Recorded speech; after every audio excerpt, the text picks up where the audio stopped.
बढ़ाएं एक कदम भीम मिशन की ओर को सब्सक्राइब करने के बाद बेल आइकन अवश्य दबाएं। देश के सभी क्रांतिकारी नौजवान साथियों को इलाहाबाद की धरती से रियल किसान राजेश्वर यादव का प्रणाम, वंदन और अभिनंदन।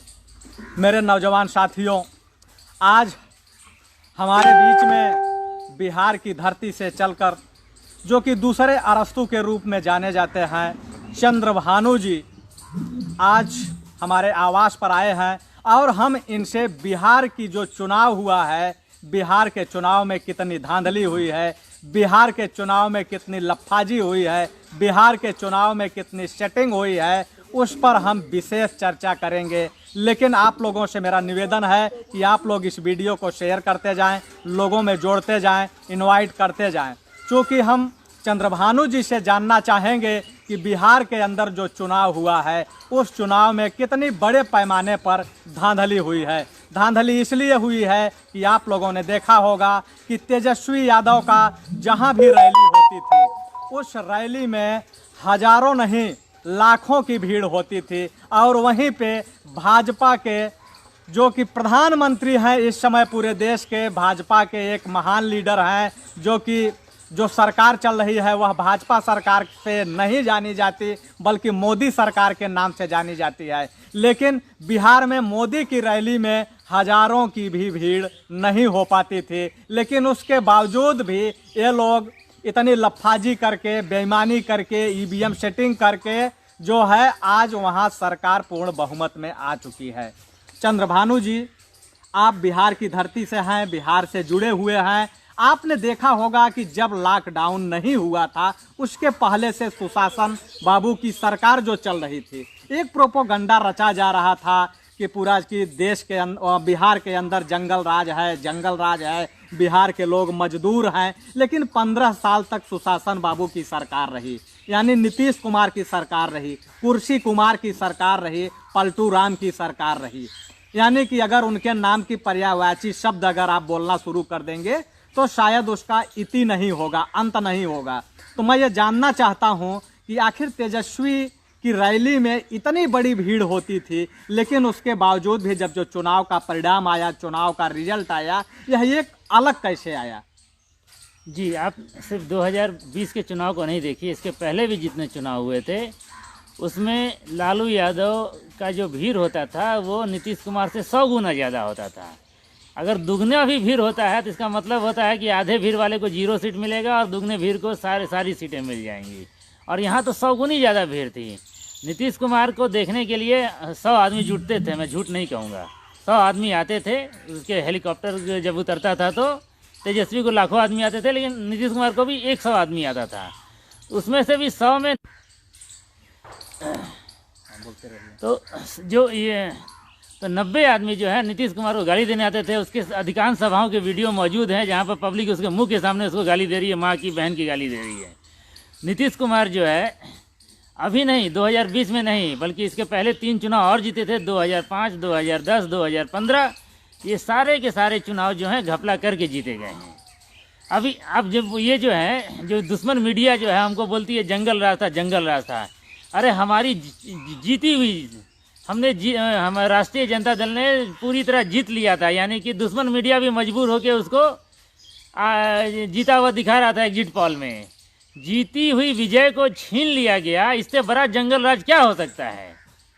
यानी कि हम लोग को झूठ मूठ का बदनाम किया जाता है कि तुम लोग जंगल राज वाले हो। असली कुकर्म, असली अपराध, असली क्राइम, असली क्रिमिनल तो ये लोग हैं। लेकिन मैं ये जानना चाहूँगा भानु जी आपसे कि अगर राष्ट्रीय जनता दल चुनाव जीत चुका था जी और उसको जबरदस्ती हरा दिया गया जी, तो इसके बावजूद तेजस्वी यादव को, जो कि यही मीडिया ये कहती थी कि तेजस्वी यादव एक बड़े नेता के रूप में उभर चुके हैं, बड़े राजनेता के रूप में उभर चुके हैं, तो तेजस्वी जी को सीधे जाकर के धरने पे बैठ जाना चाहिए था। इतना बड़ा उनका जन समर्थन था, अगर वो धरने पे बैठ गए होते तो पूरे बिहार के अंदर से लाखों की नहीं करोड़ों की भीड़ उनके साथ इकट्ठा हो जाती, पूरा बिहार जाम हो जाता, हाय तौबा मच जाती। और उसके बाद रिजल्ट हो सकता था कि फिर से रिकाउंटिंग होता और रिजल्ट आपके पक्ष में आ सकता था। लेकिन तेजस्वी यादव के पास ऐसी क्या मजबूरी थी कि वो धरने पर नहीं बैठे और वह जो है अपने आप वॉक ओवर दे दिया कि अगर उन्होंने अपनी हार स्वीकार कर ली। ऐसा क्यों? तेजस्वी यादव एक डरपोक बाप का डरपोक बेटा है, जिसको उसको लोग नवी फेल कहते हैं। तो चलिए हम एजुकेशन को जो है इंटेलिजेंस से नहीं जोड़ते, लेकिन उसका इंटेलिजेंस भी जो है बहुत लो लेवल का है। तो इसलिए जो है उसको ये भी समझ में नहीं आया कि इसके पहले के जितने भी चुनावी घपले होते थे तो लोग जो हैं उसको प्रोटेस्ट करते थे। पूरी जनता, देश की 90% जनता उसको वोट की, बिहार की 90% जनता वोट की, 90% जनता उसकी सपोर्टर थी। ये उसके रैली में अपने आप जुटे भीड़ से जो है साबित होता है, क्योंकि उसकी रैली कहाँ हुई किसी को नहीं पता था। हेलीकॉप्टर दिखते ही लाखों आदमी जुट जाते थे। बिल्कुल मिसमैनेज जो है वो जो तेजस्वी यादव या लालू यादव का जो कुनबा है, जो उनका स्ट्रक्चर है, बिल्कुल मिसमैनेज है। राम भरोसे हिंदू होटल की तरह चलता है। भला चुनाव में घपला, काउंटिंग में घपला हो रहा है, लेकिन इसके इन्होंने धरना प्रदर्शन की तो बात छोड़िए, ये 48 घंटा अपने मुंह में ताला बंद कर लिए। पता नहीं किसके हुक्म से। क्या नीतीश कुमार भी इसको कंट्रोल करते हैं? मुझे तो लगता है बिल्कुल। सड़क के इस पार नीतीश का बंगला है, सड़क के इस पार जो है तेजस्वी यादव का बंगला है। और मुझे ये लगता है कि इनके घर में जो भी होगा, जो ये लोग बोलेंगे, जो खाएंगे, जो पिएंगे, क्या करेंगे, ये भी नीतीश कुमार नियंत्रण करता है। उसे भानु जी आपने कहा कि तेजस्वी यादव एक डरपोक बाप का डरपोक बेटा है जी। तो ये जो रैलियों में जो भीड़ हो रही थी जी। यह तेजस्वी की लोकप्रियता की भीड़ हो रही थी या वहां जो है पलटू राम यानी नीतीश कुमार, कुर्सी कुमार के विरोध की भीड़ हो रही थी? देखिए, ये आप ही का प्रदेश का मुख्यमंत्री योगी आदित्यनाथ बिहार गया, जैसे ही उतरा उसको इतना गाली दिए कि जो है वो भाग गया बिहार छोड़ के, दोबारा जो बिहार में घुसने का हिम्मत नहीं किया। नीतीश कुमार को कितनी रैलियों में गाली दिया गया, प्याज फेंका गया, चप्पल फेंका गया, वो भी तब जब उसके पास ट्रंप से भी ज़्यादा बॉडीगार्ड उसने अपने सुरक्षा में लगा के रखे हैं नीतीश कुमार ने।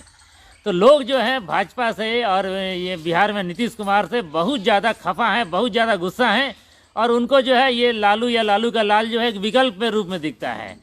तो इसी विकल्प के चारों तरफ जो है लोग एकजुट हो गए। अदरवाइज इन लोग में कोई भी मर्दानगी नहीं है, कोई मेरिट नहीं है, कोई दिमाग नहीं है, ऐसा है ना।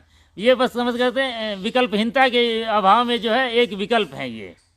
जितने भी क्रांतिकारी साथी देख रहे हैं, 1500 के आसपास साथी जुड़ गए हैं। सभी साथियों से मैं ये कहना चाहूँगा कि आप लोग इस वीडियो को आगे शेयर करते रहें, बढ़ाते रहें, आम जनता तक पहुँचाते रहें, क्योंकि आज गोदी मीडिया, बिकाऊ मीडिया बिक चुकी है। मीडिया जो है रखैल हो चुकी है सत्ता के लोगों की, और हम लोगों की बातचीत चलती रहेगी अगर इसमें आप लोग ज़्यादा से ज़्यादा लोगों को जोड़ते रहें।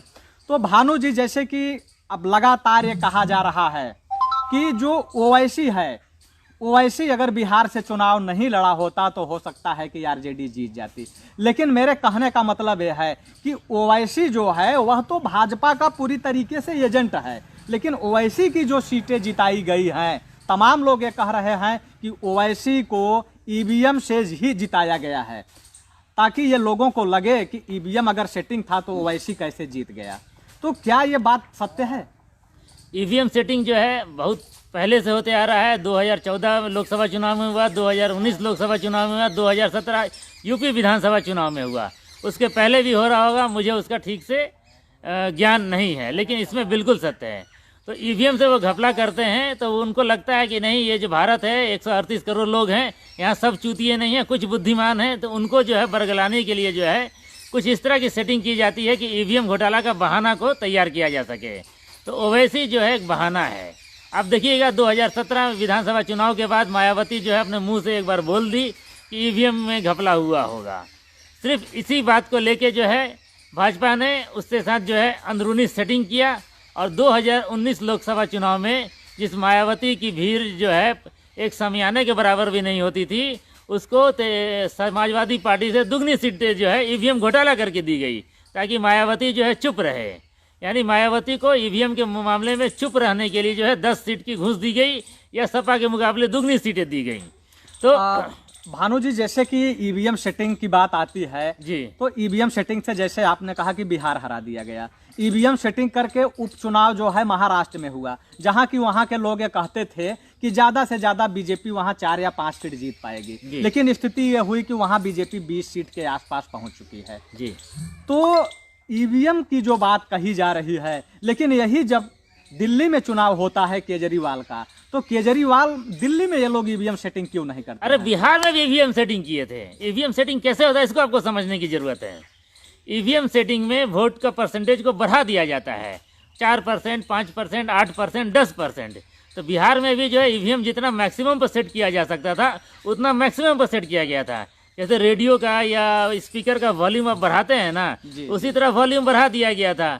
लेकिन जैसे मान लीजिए आप अपने स्पीकर को बहुत मैक्सिमम वॉल्यूम पर किए हैं, लेकिन बगल में और भी तेज़ आवाज़ में शोर हो रहा है, तो आपका स्पीकर जो है वो सक्सेस नहीं करेगा।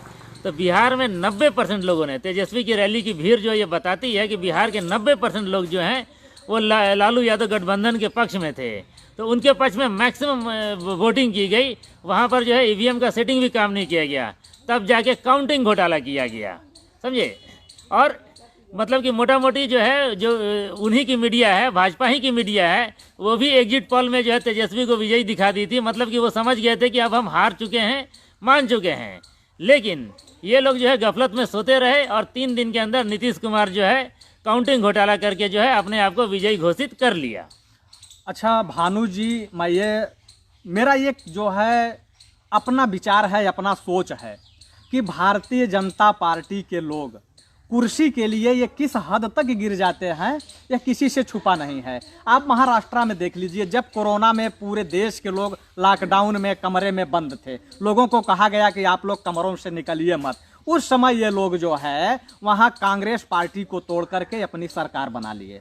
तो ये जो पलटू राम है, कुर्सी कुमार है, ये कुर्सी कुमार को हमें ऐसा लग रहा है, जहाँ तक मेरा आंकड़ा है, मेरा जो है मेरी अपनी निजी सोच है कि आने वाले 6 महीने के अंदर ये नीतीश कुमार की पार्टी को लोग तोड़ेंगे और उसके बाद पूरी कांग्रेस विलय हो जाएगी। क्योंकि कांग्रेस जो है वो भाजपा ही है। मैं ये नहीं मानता कि कांग्रेस अलग है। अगर आज बिहार में इतने ईवीएम सेटिंग के बाद भी अगर तेजस्वी का चुनाव हारने का कारण कांग्रेस बनती है, क्योंकि कांग्रेस जो है 70 सीट पे चुनाव लड़के 20 सीट भी नहीं जीत पा रही है।